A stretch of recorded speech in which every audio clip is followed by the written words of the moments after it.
सृष्टि के मालिक तुम ही हो, सारी सृष्टि के रक्षक तुम ही हो। करते हैं तुझको सादर प्रणाम, गाते हैं तेरे ही गुणगान। सारी सृष्टि के मालिक तुम ही हो, सारी सृष्टि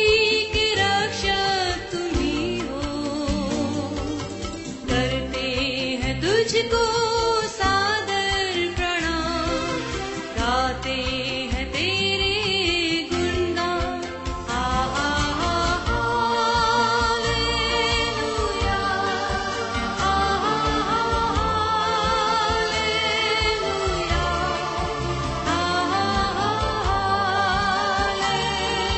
हालेलुया,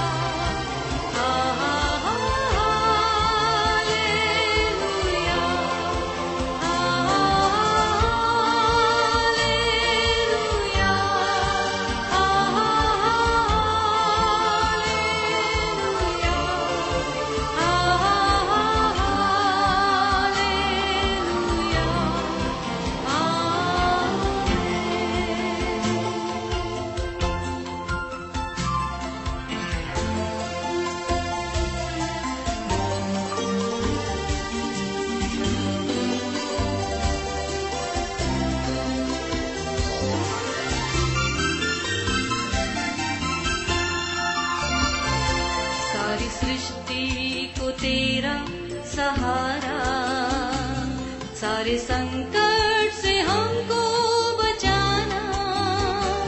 तेरे हाथों में जीवन हमारा है, अपनी राह पर हमको चलाना। सारी सृष्टि को तेरा सहारा, सारे संकट से हमको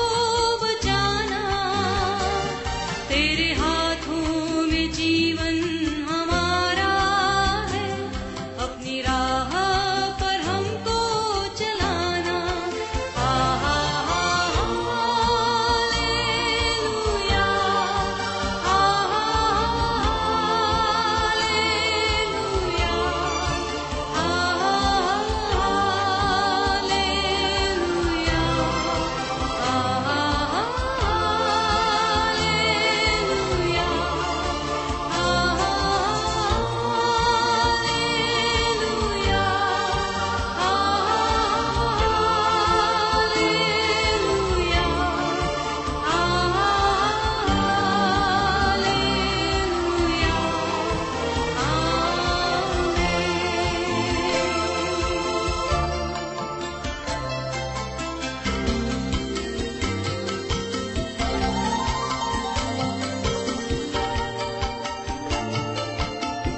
प्रेम रखते हैं उनके लिए सब बातें मिलकर भलाई ही को उत्पन्न करती है, हालेलुया। अर्थात उन्हीं के लिए जो उसकी इच्छा के अनुसार बुलाए हुए हैं। परमेश्वर का पवित्र वचन हमने पढ़ा, हम जानते हैं कि जो लोग परमेश्वर से प्रेम करते हैं उनके लिए 1, 2, 3, 4, 5 बातें नहीं बल्कि सब बातें मिलकर भलाई उत्पन्न करती हैं। अब कितने लोग इस चीज पे विश्वास करते हैं? रियली? और मैं क्या, मेरा एक अपना मेरा निजी तौर पर मेरी सोच है कि विश्वास कर दे तो फिर कुछ भी हो जाए फिर विश्वास ही है ना। वो गीत ऐसी गौने भावे दरियावां च उठन तूफान ना होवेगा उन्हां दा कुछ भी नुकसान। परमेश्वर दे पवित्र वचन से सिंपल साधारण तरीके से विश्वास करें। परमेश्वर अद्भुत रीति ना, परमेश्वर अजीब अचंभे ढंग ना साडी जिंदगी काम करेगा। 1986 बास्केटबॉल दे एक फौजी प्लेयर अपनी फॉर्मेशन दे बेस्ट स्पोर्ट्स पर्सन और उस साल उन्होंने अपनी फॉर्मेशन का best award best player basketball का मिलना सी, लेकिन अनफॉर्चुनेटली उन्होंने गिट्टे से सट लगी तो उन्होंने हॉस्पिटल जाना पिया। हॉस्पिटल गए तो उन्होंने मेरे नाल गल की कि वो बड़े परेशान सी कि इस बारी मेरा पूरा चांस, मेरे पॉइंट सी, मैं बेस्ट प्लेयर मैंने डिक्लेयर करना, मैंने ट्रॉफी मिलनी सी, लेकिन हस्पताल गए। कहने मैं जो हस्पताल तो मैं वापस आया तो मेरी खुशी का कोई ठिकाना नहीं। जो हॉस्पिटल से उन्होंने क्रैचेस दिते गए, अपनी पौड़ी या अपनी विसाखी के नालों चलते सी तो चलते फिरते अपने सारे काम करते सी। उन्होंने बेड के सामने दूसरी साइड पे एक जवान फौजी, सिख फौजी बीमार पे आया सी और उसके लिए ये कहा जा रहा था कि ये कुछ दिनों का मेहमान है और उसका बुजुर्ग बाप उसको अपने पीठ के ऊपर उठा करके उसको बाथरूम दूसरी जगहों पर ले जाते थे। ये फौजी जिनको बेस्ट प्लेयर का अवार्ड मिलना था, इन्होंने अपनी क्रैचेस उठाई, चलते चलते उसके पास की, उनसे बातचीत की, उनको प्रभु यीशु मसीह की प्यार का, प्रभु यीशु मसीह की डिवाइन हीलिंग स्पर्श का उनको बताया। और वो बताते हैं हालेलुया, वो क्या बताते हैं कि उस जवान सिख फौजी ने प्रभु यीशु मसीह को ग्रहण किया और जिसके लिए ये कहा गया कि 1 हफ्ते के बीच में ये खत्म हो जाएगा, मर जाएगा और वो चला जाएगा, जिसका बुजुर्ग बाप उसको अपनी पीठ पर लेकर के उसको जरूरी जगहों पर ले जाता था। वो फौजी भाई कहते हैं वो मेरे से पहले डिस्चार्ज होकर के अपने चला गया। हालेलुया। और वो फौजी भाई कौन है? Hallelujah, hallelujah. परमेश्वर का शुक्र करते हैं, प्रभु ने वो खुशी दी जो ट्रॉफी कुछ समय के बाद खराब है। मेरी भी है ना, एशियाड की दूसरी मेरी ट्रॉफीज हैं, स्कूल कॉलेज के सभी के कॉलेज के टाइम पे कहीं नहीं दिखाई देती है ना। मेरी फोटो में भी वो मेरे को आज मैं ढूंढता हूं वो नहीं मिलती। ये इनाम खत्म हो जाएगा, परंतु जो परमेश्वर के घर में हमारा इनाम है वो खत्म कभी नहीं होगा, है ना। परमेश्वर का पवित्र वचन कहता है ना तो चोर चोरी कर सकता है, ना काई लग सकती है, ना कोई हमारा रिश्तेदार भाई बहन उसमें हिस्सा ले सकता है, क्योंकि वो परमेश्वर ने मुझे और आपको दिया है ना। क्यों? क्योंकि जो लोग परमेश्वर से प्रेम करते हैं उनके लिए तमाम बातों के द्वारा भलाई उत्पन्न होती है, क्योंकि वो एक भला परमेश्वर है और सब बातों के द्वारा अपने लोगों के लिए भलाई उत्पन्न करता है। और एक बार आप सब जानते हैं, आपने इस कहानी को कई बार सुना होगा, मैंने भी कई बार इसको जो है अपने सरमन में बोला है कि एक बार एक राजा और उसका वजीर और उनकी सेना जंगल में जो है शिकार करने के लिए जाते हैं और उनकी आपस में वार्तालाप होती है, बातचीत होती है कि परमेश्वर जो कुछ करता है वो सही करता, बिल्कुल सही करता है।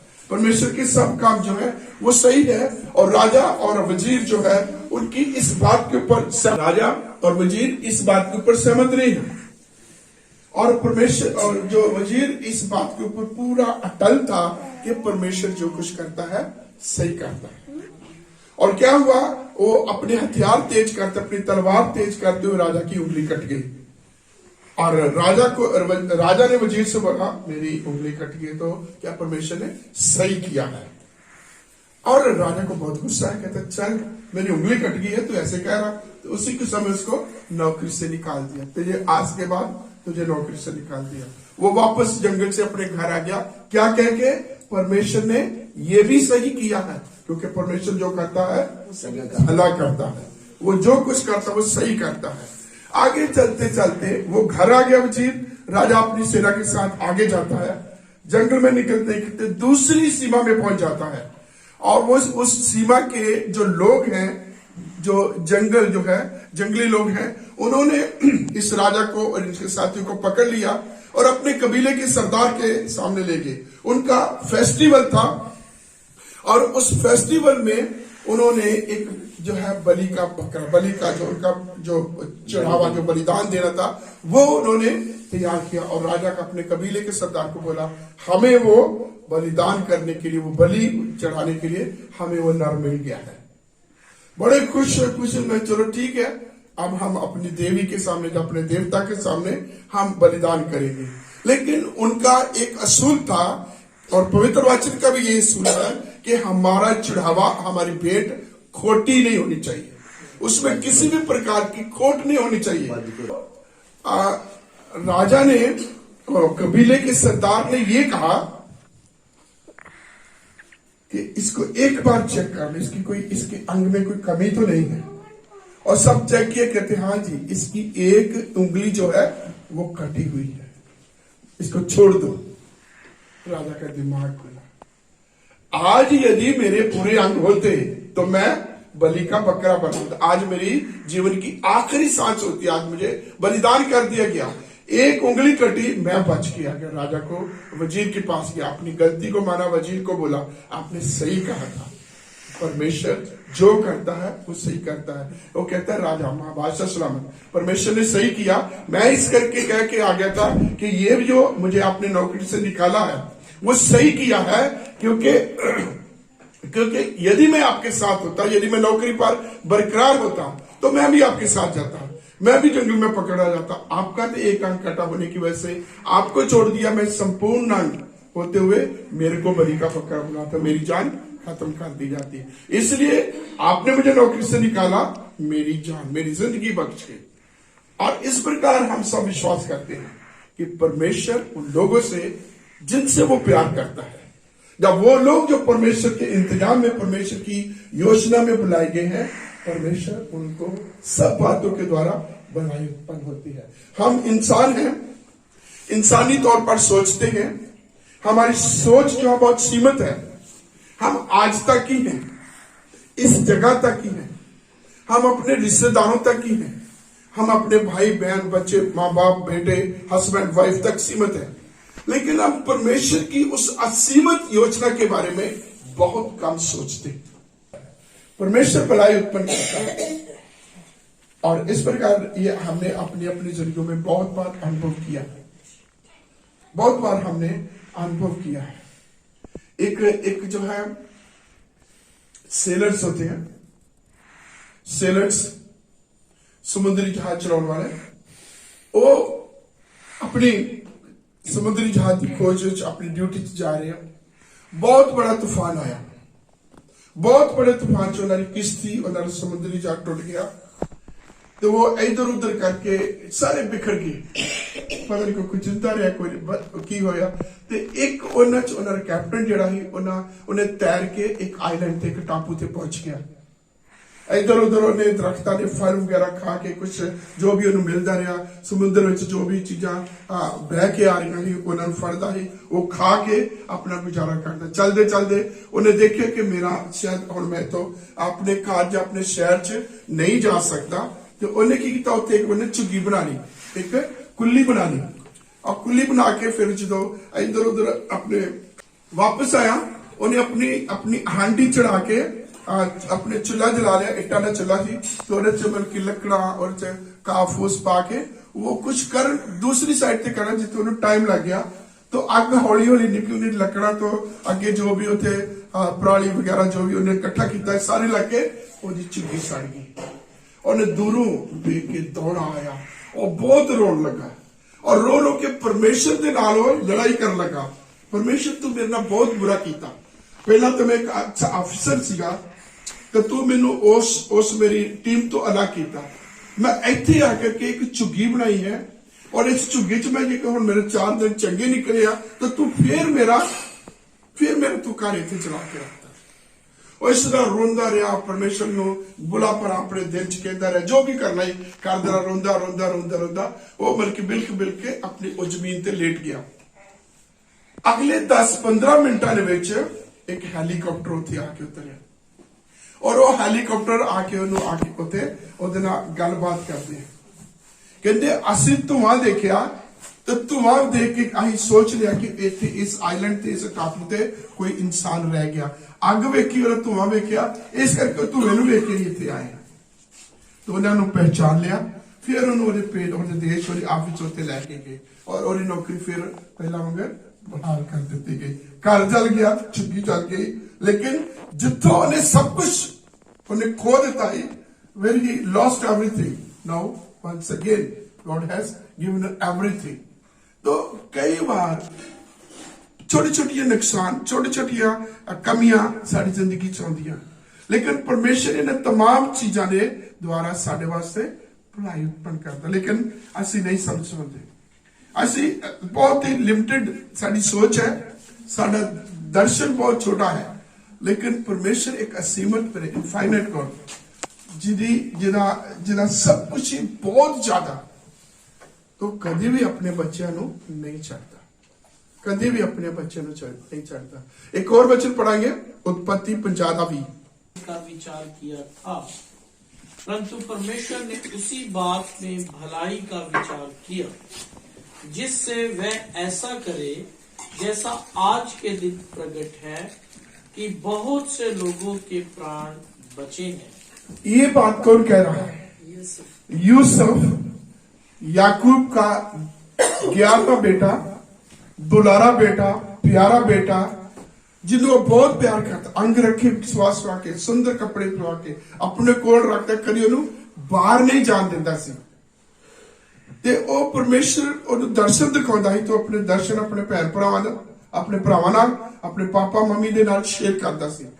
ते उन्हां दर्शनां नूं, उन्हां सुपनिਆਂ नूं ओहदे भैन ओहदे भरा जिहड़े सी वो पसंद नहीं करते, क्योंकि वो ये समझे कि ये आदमी दर्शन देखता है कि हमें डोमिनेट करना चाहता है, हमारे ऊपर प्रभुता राज करना चाहता है। लेकिन क्या हुआ, उसके भाइयों का हालचाल पूछने के लिए गए, तो इस लड़के को उसके भाइयों ने इस्माइलियों के हाथ बेच दिया। कितने पैसों में? 20 में, 30 में, हाँ, बेच दिया। अभी जो घर में दुलारा था, प्यारा था, लाडला था, वो दूसरे देश में परदेसी होकर के किसी के घर का बंधुआ मजदूरों के काम करने लगा, और चलते चलते उस घर में वो रह गया। अभी इसका सब कुछ खत्म हो गया, अपने बाप के घर से दूसरे देश में चल गया, मिस्र में, और पोतीफर के घर में है। वहां परमेश्वर इसके साथ था, परमेश्वर ने इसके हाथों की कामों को आशीष दी, और इसके वजह में इसे पोतीफर के घर में हर प्रकार की बरकत आशीष दी, और उसने इसको अपने घर का इंचार्ज बना दिया।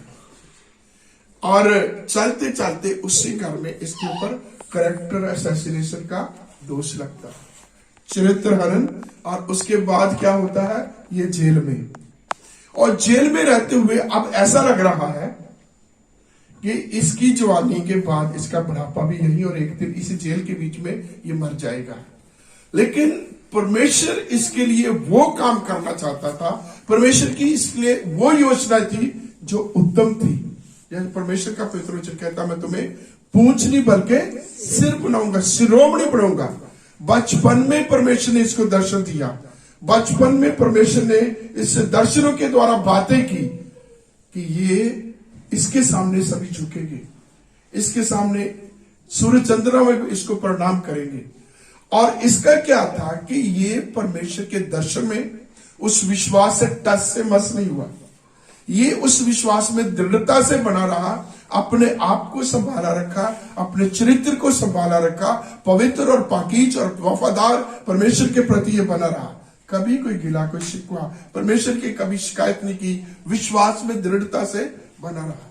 परमेश्वर इससे बात करता था, परमेश्वर इसको दर्शन देता था। आप सब जानते हैं, पढ़ा है, प्रीच किया है कि फिरौन को स्वप्न आता है, एक नहीं 2 स्वप्न आते हैं, और जिसका दर्शन, जिसका अर्थ बताने वाला कोई है नहीं वहां।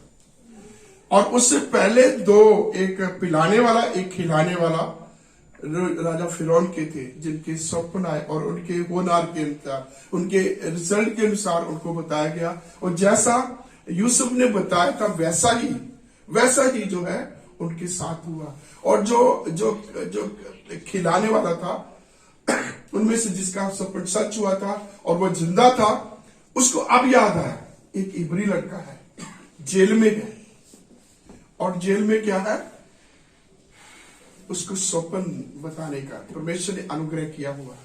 बुलाया जाता है, जो यहाँ इसके लंबे लंबे बाल होंगे, लंबी दाढ़ी होगी, कपड़े और तरीके के होंगे, आप टोटल तैयार करके प्रेजेंटेबल परमेश्वर राजा के सामने इसको पहुंचाया जाता है। और यहाँ राजा के साथ बातचीत होती है, राजा का स्वप्न बताया जाता है, पहला दूसरा, और दोनों का स्वप्न बता करके इसने सब कुछ बता दिया, क्या हुआ है, क्या होगा।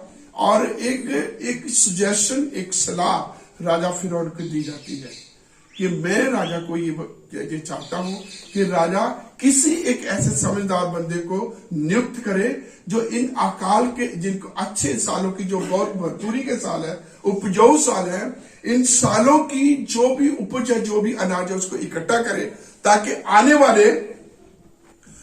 आने वाले उस अकाल के सालों में इस अनाज का इस्तेमाल किया जाए। और परमेश्वर का पवित्र वचन कहता है, राजा ने कहा, तेरे से जैसा समझदार, तेरे से ज्यादा बड़ा समझदार कौन होगा। अभी तक वो क्या था, परदेसी था, बंधुआ मजदूर था, कैदी था, सजाफता था, और उसके अगले मोमेंट क्या हो गया, उस देश का प्रधानमंत्री। हालेलुया। परमेश्वर की जो योजना है ना, परमेश्वर का पवित्र वचन कहता है, पहला दूसरा कुरिन्थियों उसका 4 अध्याय, उसके साथ 16-17 वचन के आसपास आप पढ़ते हैं, हमारा पल भर का हल्का सा क्लेश हमें बहुत बड़ी महिमा, बहुत बड़ी आशीष देने वाला है। मेरे प्रियो, कई बार परिवार के लोगों से, कई बार हमारे बड़ों से, कई बार हमारे अपनों से, कई बार हम जिनके बीच में हम काम करते हैं, जिनके लिए हम काम करते हैं, जिनके लिए हमने बहुत कुछ किया, उनसे हमें ठोकर लगती है, उनसे हमें बुरा लगता है। कई बार हम ये देखते हैं हम इग्नोर्ड हैं, कई बार हम देखते हैं कि हमें कोई पूछता ही नहीं है, कई बार देखते हैं हमारी कोई इज्जत मान नहीं है, कई बार हम बहुत तरीके से हम देखते हैं हमारी हानि होगी, हमें ठगा गया, हमें लूटा गया, हमारा जो है हमारा नाजायज फायदा लिया जा रहा है। लेकिन मेरे प्रियो, मेरा अनुभव, मैं आपको ये बताना चाहता, कुछ भी किसी भी मंशा से आपके साथ कोई डील कर जाए, लेकिन परमेश्वर कभी आपको किसी भी प्रकार की कोई हानि, नुकसान नहीं होने देगा, क्योंकि वो एक भला परमेश्वर है, और जो उससे प्रेम करते हैं उनके लिए सब बातों के द्वारा भलाई उत्पन्न करता है। परमेश्वर की एक और प्रतिज्ञा है, परमेश्वर का एक और वादा है। हम पढ़ेंगे यशाया और उसके 43:4 वचन, यशाया 44वां अध्याय, 43वां अध्याय और उसके 4 वचन पढ़ेंगे, 4था वचन पढ़ेंगे।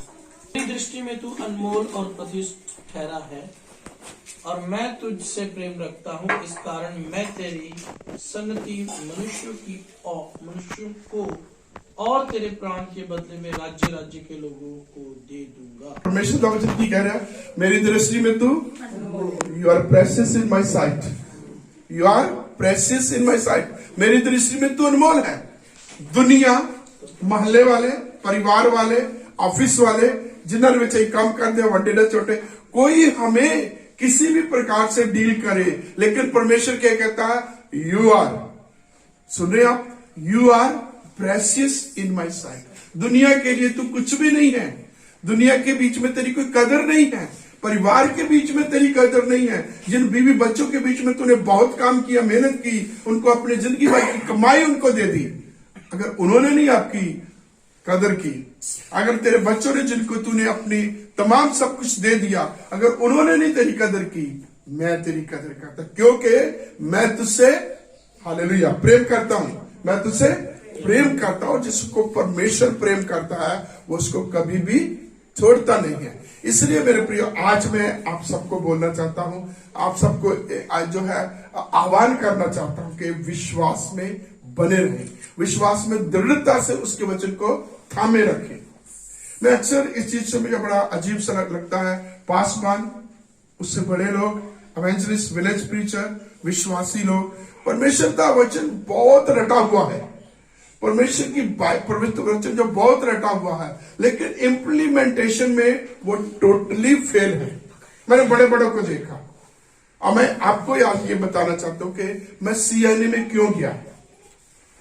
मैं जब यहां था, एक्टिव हो गया था प्रभु के वचन में, चर्च में भी आना जाना मैंने शुरू किया था। और आप जब जानते हैं, हम लुधियाना वाले चर्च में जाते थे, और मैंने जो सेवकों को देखा, मैंने जो सेकंड क्लास सेवकों को देखा, मैंने जो विश्वासियों को देखा, जिस तरीके की इनकी तागोरवार होता रहता था, एक दूसरे के ऊपर बातें, तरह तरह के ग्रुप वो होते रहते थे, प्रचार के बीच में जिस प्रकार से ये एक दूसरे को जो है टॉन्टिंग चलती रहती थी। प्रेयर मीटिंग के बाद चाय पानी खाना पीना, और उसके बाद 4-5 भाई एक साइड में बैठ करके किसी पास्टर की बुराई करते थे, और उन पास्टर से भी बात होती थी तो वो भी मन मर्जी करते थे, लालच में रहते थे, मोह माया, पुत्र माया, परिवार माया, इससे वो भरे रहते थे। यहां से निकला, राजस्थान गया, राजस्थान में अपने सर्विस करते हुए मैंने इन तमाम चीजों को देखा, लेकिन वो लोग तो संसारिक हैं। दिल्ली में आया, दिल्ली में एक सबसे बढ़िया चर्च मैंने ज्वाइन किया। मैं विश्वास में आया 83 में, और उसके बाद मैंने पास्टरों को, विश्वासियों को मैंने देखा कि उनमें और किसी में कोई फर्क नहीं है। उनके बीच में लड़ाइयां हैं, नफरत है, ग्रुपिज्म है, सब कुछ है, तरह तरह के गिले शिकवे तमाम। जो प्रचार किया है, जो वचन पढ़ा है, जिसकी हम गवाही देते हैं, वो एक अंश भर भी उनकी जिंदगी में नहीं है। तो मैंने अल्टीमेटली एक फैसला किया कि मैं अब सीएनए ज्वाइन करूंगा। इन लोगों से अच्छे वो लोग हैं। और जब मैं सीएनए में आता हूं, मेरे को लोग कहने लगे कि ये तो नरक में चला गया है, ये बर्बाद हो गया, ये वो हो गया। लेकिन मैं परमेश्वर का शुक्र करता हूं कि जब से मैं सीएनए में 91 में मैंने गुड़गांव से सीएनए में मेरा करियर शुरू किया, हरियाणा में रहा, हरियाणा के बाद अब मैं दिल्ली में हूं। परमेश्वर ने मुझे हर जगह पर बहुत इस्तेमाल किया। हर जगह पर मेरा ना सिर्फ सीएनए के बीच में, बल्कि पेंतीकोस्टल एवेंजलिज्म सबके बीच में एक अच्छा सर्कल बना रहा, और बहुत प्यार से मैं रहा। मैं करनाल में था 2010-11 में, और खास करके 2010 में जिस दिन मैंने चार्ज देना था, उससे एक दिन पहले मैंने 72 लोगों को बैप्टिज्म दिया, सभी के सभी नॉन क्रिश्चियन।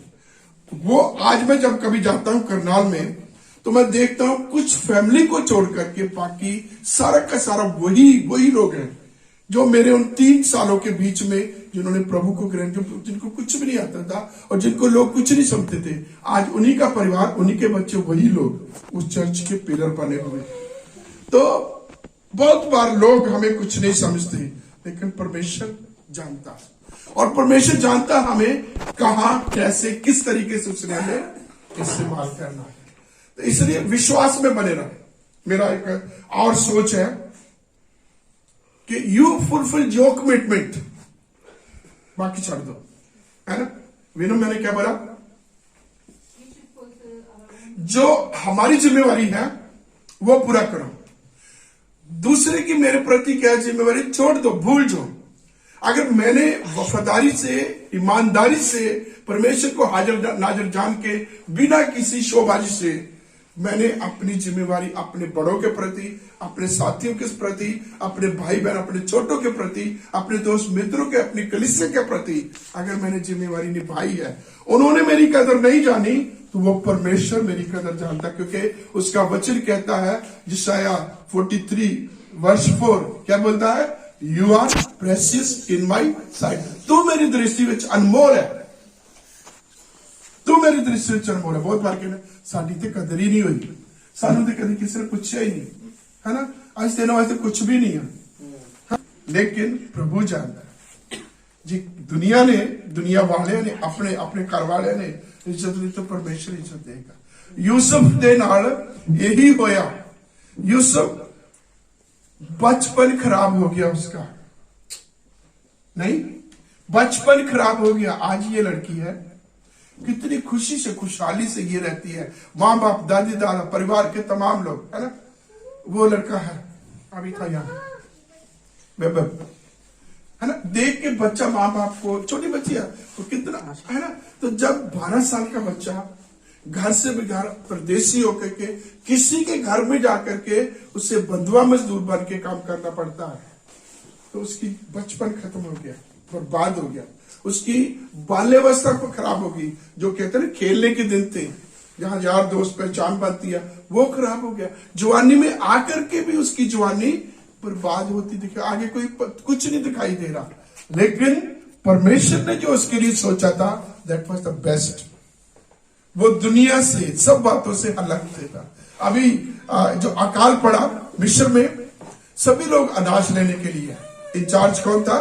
जो कुछ भी मिस्र में उस समय हो रहा था, सारा का सारा यूसुफ की योजना, यूसुफ की इजाजत, और कुछ नहीं हो रहा था।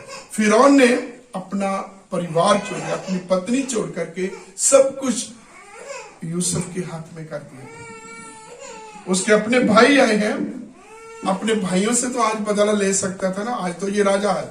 उस वक्त तो छोटा सा बच्चा था ना, वो 10 तो ये अकेला था, वो भी छोटा सा, जिन्हें 10 भरावां ने फड़िया, खूज सुटिया, खूज च कढ़िया, और इस्माइलिया ने काफले नूं बेच दिता। सब कुछ एदा जिंदगी जो है बेरंग हो गई। लेकिन परमेश्वर ने एक जिंदगी की जो रंग भरया, तो सारे रंगा तो उत्तम हो गया राजा बनाकर।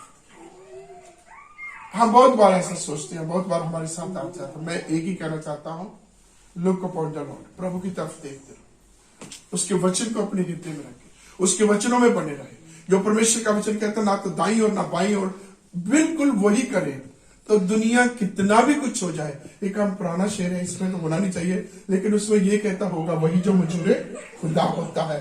परमेश्वर को जो मंजूर है, परमेश्वर की जो मर्जी है, और वो उसकी मर्जी हमारे लिए बेस्ट है, सबसे बेस्ट है, उत्तम है, वो मेरे और आपके जीवन में उसको पूरा करेगा। सिर्फ हमने क्या करना है?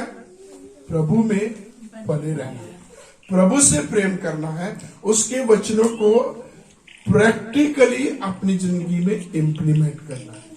ये नहीं है कि लोगों को नसीहत खुद में या फसीहत, वो नहीं। जो हम प्रीच करते हैं उसको जो है आप उसको अपनी जिंदगी में पूरा करो। जब तिमोथी को कमीशन देनी थी, पौलुस ने उसको कहा, पहला तिमोथी 4 अध्याय उसके 12वें वचन में, कोई तेरी जवानी को तुच्छ न समझने पाए। और 5 बातें हैं, वचन, चाल चलन, प्रेम, विश्वास और पवित्रता में विश्वासियों के लिए आदर्श मंच। और आगे जाकर के इसी में आगे जाके 15-16 वचन में कहता है, अपनी और अपने उपदेश की चौकसी का। और यदि जो बातें मैंने तुझे सिखाई इसको ऐसा करता रहेगा, तो तू अपने और अपने सिखाने व अपने जिनके बीच में तू है, उनके लिए उन्नति का, तरक्की का कारण, उनके उद्धार का कारण होगा। तो प्रभु मुझसे, आपसे, हम सबसे, कोई भी क्यों नहीं, प्रभु के लिए हम सब बराबर हैं। और प्रभु चाहते हैं कि हम वो करें जो उसका वचन कहता है, और प्रभु फिर वो करेंगे जो उसने हमसे प्रतिज्ञा, हमसे वादा किया है, और वो बेस्ट होगा, वो उत्तम होगा। Then we will be precious in his sight. Praise the lord. प्रभु हम सब पर अपना अनुग्रह, अपनी दया कृपा बनाए।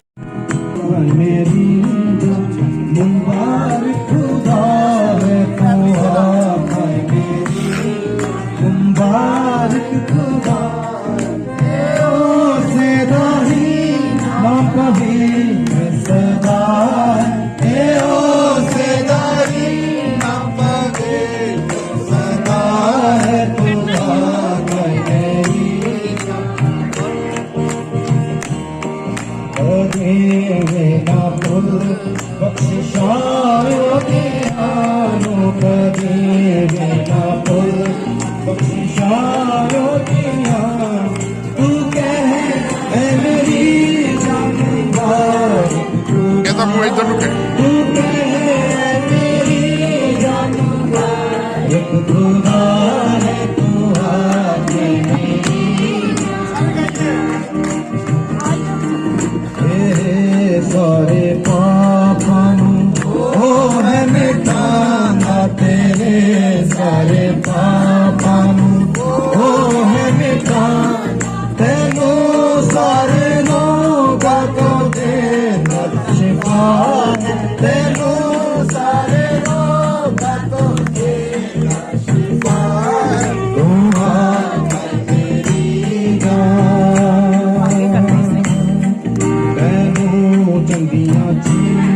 हमारा